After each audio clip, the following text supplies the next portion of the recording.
Sir একটু জানতে চাই, আজ তো আমরা বাত ব্যথা নিয়ে কথা বলবো, তো বাত ব্যথা বলতে আমরা কি বুঝি এবং একজন ব্যক্তির বাত ব্যথা হয়েছে কিনা কি করে তিনি বুঝবেন?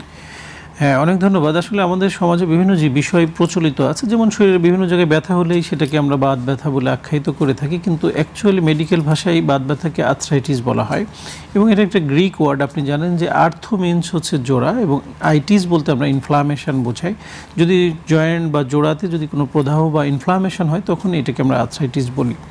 এবং এই আর্থ্রাইটিসটা আসলে পরিসংখ্যানে দেখা গেছে 100 বা তার অধিক ধরনের আর্থ্রাইটিস রয়েছে ওয়ার্ল্ডে। তবে আমাদের দেশের প্রেক্ষাপটে আমরা যে আর্থ্রাইটিসগুলো বেশি পেয়ে থাকি তার মধ্যে আপনি জেনে থাকবেন যে rheumatoid arthritis, osteo arthritis, ankylosing spondylitis বা মেরুদণ্ডের একটা বাতরোগ আছে যেটাকে আমরা অনেক সময় স্পন্ডাইলো আর্থোপ্যাথি বলি। এছাড়া দেখা যায় যে গাউটি আর্থ্রাইটিস নামে আমরা একটা ডিজিজ পাই, যেটা ইউরিক অ্যাসিড নামে আমাদের একটা রক্তের উপাদান যখন রক্তে বেড়ে যায় তখন এটাকে আমরা গাউটি আর্থ্রাইটিস বলি। এছাড়া সিস্টেমিক লুপাস এরাইথমেটাস বা SLE নামে একটা ডিজিজ আমরা বাংলাদেশে পাই। ওভারঅলে আমাদের দেশে 7-8টা ডিজিজ বা আর্থ্রাইটিস রিলেটেড ডিজিজ আমরা বেশি পেয়ে থাকি। ধরন রয়েছে, নানা প্রকারের আর্থ্রাইটিস রয়েছে।